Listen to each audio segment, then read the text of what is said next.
Global shares drop, bond yields climb on inflation worries, kept the tone centered on energy and software. Welcome to your daily market briefing for 2026-05-15. We will walk through leadership, macro context, and what matters next for the next session. Here is the broad market snapshot.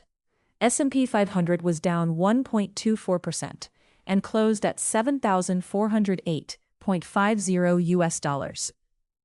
Nasdaq 100 was down 1.54% and closed at $29,125.20 US.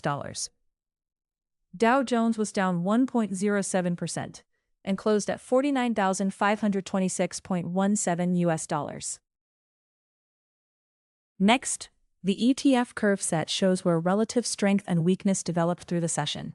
Leaders were energy plus 2.39%, software plus 1.28%. Laggards were RTY, minus 2.39%, gold, minus 2.31%. Across global markets, the session leaned risk-off globally, with broad market retreat across regions.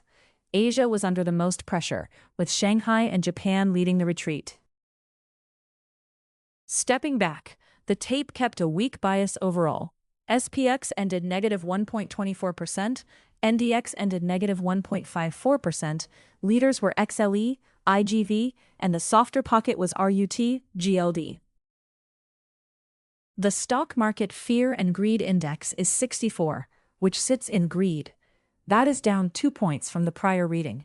That suggests investors are leaning risk on and may keep rewarding upside momentum. On the S&P 500 heat map, leaders were energy, plus 2.39%, software, plus 1.28%. Laggards were semiconductors, minus 4.06%, utilities, minus 2.27%. Fed thinking is still central to the tape, and releases like upcoming macro releases are being used to reprice the policy path.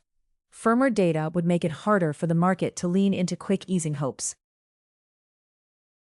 Commodity action was split. Crude oil led, while gold lagged, so the move looked selective rather than broad-based. The index board leaned lower, with Nasdaq carrying the weakest tone and Nikkei holding up best. Mega cap curves were mostly negative, which points to a broad tone move more than a single name story. Forex showed a risk-off currency tone, with the sharpest move in GBP USD and the best relative strength in USD JPY. Crypto remained under pressure, which helps confirm the broader market risk tone.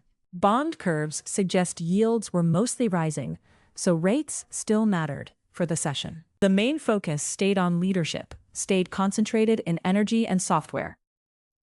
The pressure point remained semiconductors and utilities. Tomorrow's setup comes down to the next macro events, yield direction, and whether today's leadership can hold.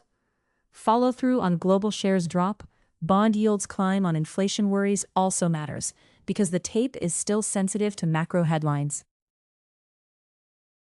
That is the key takeaway for today's market. The tape kept a weak bias overall. SPX ended negative 1.24%. NDX ended negative 1.54%. Leaders were XLE, IGV, and the softer pocket was RUT, GLD. Keep watching policy signals, index leadership, and the next macro catalysts. Subscribe for the next daily market briefing.